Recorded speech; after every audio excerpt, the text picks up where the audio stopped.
زمین پر انسانوں کے ساتھ لاتعداد جانور اور پرندے بھی نظر آتے ہیں۔ ہزاروں کی تعداد میں موجود جانور پہلے انسان ہوا کرتے تھے۔ ان انسانوں کو برے اعمال کی وجہ سے جانوروں میں مسخ کر دیا گیا۔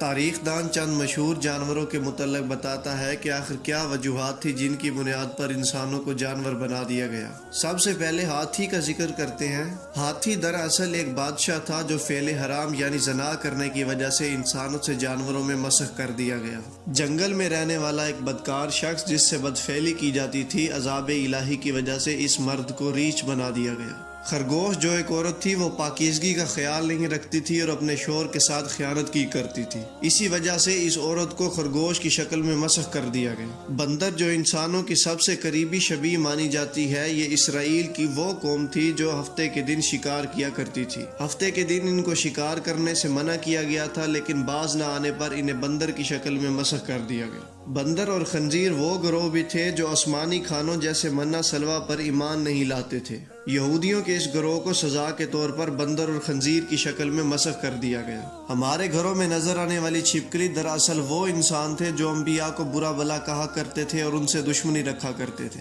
انبیاء سے دشمنی رکھنے کے نتیجے میں ان لوگوں کو چھپکلی کی شکل میں مسخ کر دیا گیا۔ اس طرح چھپکلی کے کچھ گروہ سمندر کے اندر جبکہ دوسرے خشکی پر چلے گئے۔ لوگوں کو آپس میں لڑانے والا شخص جو ادھر کی بات ادھر لگایا کرتا تھا، اللہ نے اس شخص کو بچھو کی شکل میں مسخ کر دیا۔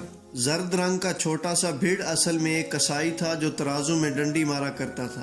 ناپ تول میں کمی کرنے کی وجہ سے اس شخص کو بھیڑ کی شکل میں مسخ کر دیا گیا۔ ہمارے یہاں موجود گو جو زیادہ وقت زمین میں رہتی ہے، یہ دراصل ایک ڈاکو تھا۔ یہ ڈاکو حج پر جانے والے حاجیوں کو لوٹتا تھا، جس کی وجہ سے اسے گو کی شکل میں مسخ کر دیا گیا۔ تاریخ دان یہاں مزید بیان کرتا چلے کہ اکثر جگہوں پر نظر آنے والی مکڑی جو ایک جالا بناتی ہے، یہ ایک عورت تھی۔ یہ وہ عورت تھی جو اپنے شوہر پر جادو کیا کرتی تھی، اس وجہ سے اس کو مکڑی کی شکل میں مسخ کر دیا گیا۔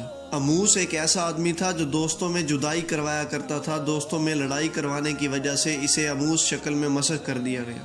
اہل علم دوستو، جنگل کا بادشاہ کہلانے والا شیر اصل میں ایک ایسا شخص تھا جو چور تھا اور لوگوں کے خرمے چرایا کرتا تھا۔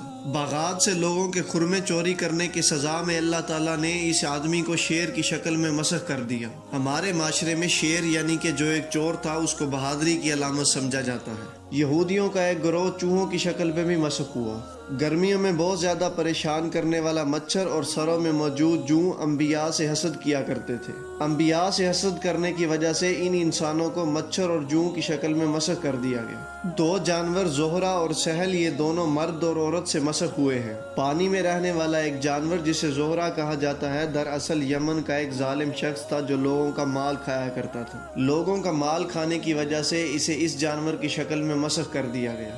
گھروں میں موجود ایک پالتو جانور بلی بھی خرگوش کی طرح مسخ شدہ ہے۔ اہل علم دوستو، انسانوں سے جانوروں کی شکل میں مسخ ہونے والے چند جانوروں کے متعلق تاریخ دان نے آپ کو آگاہ کیا۔ مسخ ہونے والے یہ جانور 2 یا 3 دن سے زیادہ زندہ نہیں رہتے تھے، مگر بعد میں ان مسخ شدہ جانوروں سے اور جانور بنا دیے گئے تاکہ لوگ ان سے عبرت حاصل کریں۔ اہل علم دوستو، 700 سے زائد قومیں انسانوں سے جانوروں کی شکل میں مسخ ہوئیں۔ ان مسخ شدہ جانوروں کی 400 سے زائد اقسام خشکی پر اور 300 سے زائد سمندر میں پائی جاتی ہیں۔ یہ انسان اپنے برے اعمال کی وجہ سے انسانوں سے جانوروں میں تبدیل کر دیے گئے تھے۔